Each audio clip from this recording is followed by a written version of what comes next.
Hi friends, and welcome back to the channel. I wanted to dive in today on winter storms and the preparedness.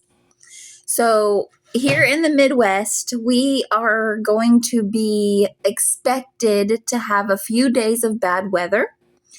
And I would like for us to talk about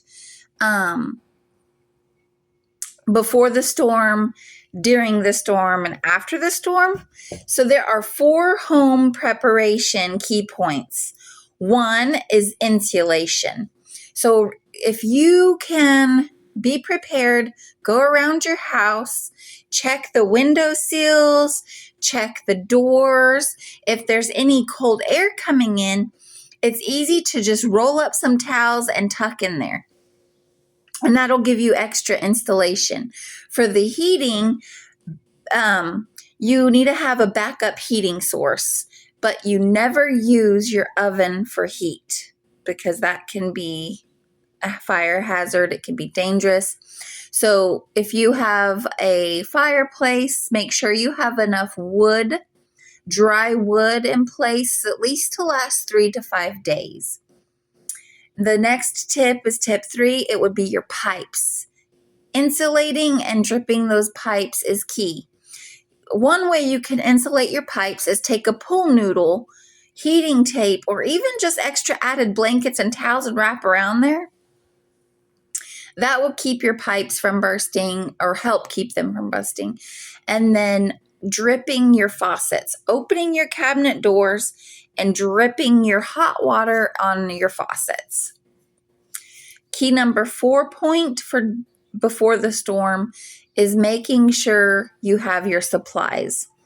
Food, water, medication, pet supplies, batteries for flashlights or candles. So you might need to locate your lighter if you don't have one. You need to go find one at the store. But definitely enough food and bottled water or any kind of tank with water resource in case power or your water freezes or pipes burst. That's an important key. During the storm, vehicle preparation is also important. There are 3 tips of vehicle preparations. One is winterize. You want to make sure you check your antifreeze, your tire pressure, make sure your wipers are good. Make sure if you have to travel, you tell someone that you're traveling, your route of travel. Be safe. Number 2 is you want to keep a full tank of gas. Make sure wherever you're going, you're at a full tank, because if you were to get swiped off the road or stranded or stuck, you have enough gas to keep you warm until someone comes. But we'll get to that in a little bit. Number 3 key point and during a winter storm, during travel, is have an emergency kit ready. So you want to pack extra blankets. You would like to pack a shovel, sand, or kitty litter, and we'll get to that in a sec. Make sure you have snacks, bottles of water in your trunk, and layer up on your clothes. Now, for the sand or kitty litter and a shovel, I know it sounds odd, but those are 3 important things you want to have in your trunk if you're traveling during a snowstorm or an ice storm. You want to have the kitty litter and sand and a shovel because it's going to give you traction. If you were to slide off the road or if you were to get stuck, putting that sand and kitty litter down, whichever one you have, you can have either or, will give you traction to hopefully get yourself out of being stuck. So those are tips for before the storm, for vehicle, and at home. So now during the storm, the best thing to do is, if you have a storm, is be prepared, but stay in place. If you don't have to drive and get out, don't. Also, you want to layer up on your clothing. If you have to get out or if you're outside having to do some pet care or whatever it is around the house and you have to go outside, layer up those clothings. So you want to have inner clothes and outer clothes, just throw them layers on, because if your outside clothes are to get wet and you get stranded or stuck, you can remove the wet clothes and keep dry and stay warm. You want to conserve heat during a storm. So if your power goes out and the house is warm for now, you want to shut off any unused rooms, have a little heater or something. So like, see this room right here behind me? I would drape that off. I would find a blanket or something, drape that off, and just be in the living room. And we will close all the other access rooms off and just hunker down in one area with the heater safely. We'll come back to that. So you want to close off all unused space. Also, keep your refrigerator and your freezer shut. The kids are going to open and close. But remember, keep everything good. You want to keep it shut. If it's cold outside and your freezer is turned off, get some snow or ice, put it in the ice, put it in the garage. If your garage is, cool enough, it should be okay to last a few more like a day or two, as long as it's cold. And sometimes inside the refrigerator will keep the food, the refrigerator. So the fridge will defrost faster if it's open and shut. If you need things and it's, it starts getting a day or two, if it's colder outside than in your house, you can take a cooler and preserve the things you need with putting ice in the cooler and putting it out in the garage, because those temps are probably cooler outside than in the house, which will keep your food a little longer, hopefully.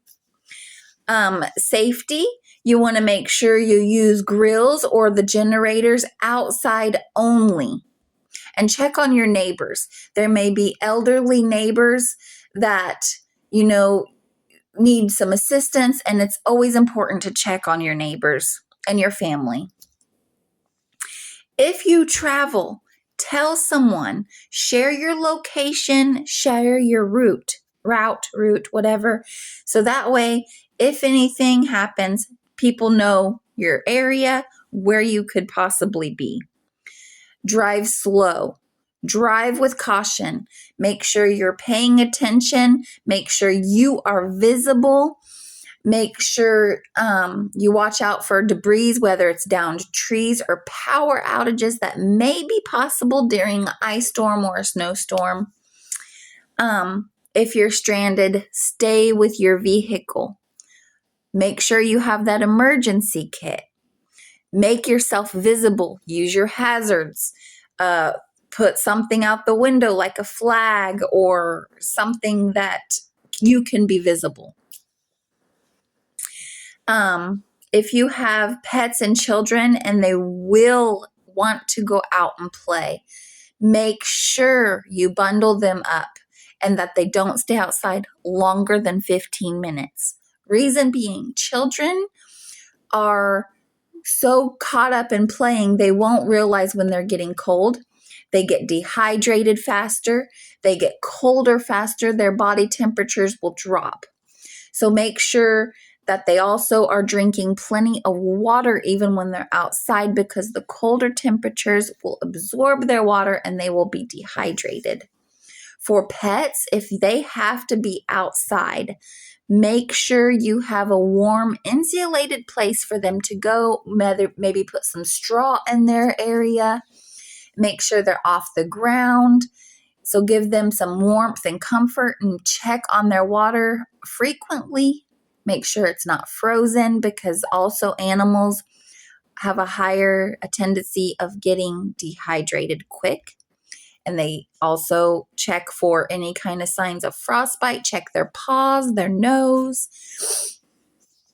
And lastly, if we do get winter weather and power outages, make sure you have fun things to do with your family to keep the kids occupied. If you don't have kids, make sure you have something to keep you occupied, whether it's reading a book, maybe a coloring book, puzzles. If you put on candles and just sit around and do a puzzle together, or reading a book together, maybe doing a little bit of catching up on your, I don't know, like just talking with your family and getting off the gadgets and, just spending that time together and checking in and seeing how everybody's doing. It's always really fun to do, make a blanket fort and play and stay warm. And, when you're going out and preparing for your food, there is always meals for crock pots. I will put some in the some ideas in the descriptions and comments below. You can ask any questions for the winter storm preparedness. I will also put some meals that are pretty affordable and crock pot meal ideas. So thank you again for joining me. Thank you again for liking and subscribing to my channel. I hope you are loved, you're valued, you are blessed, and I hope that this video gives you some tips that you can do, whether you're here getting ready for this storm or another storm. I thank you again for joining. Have a blessed day. Bye.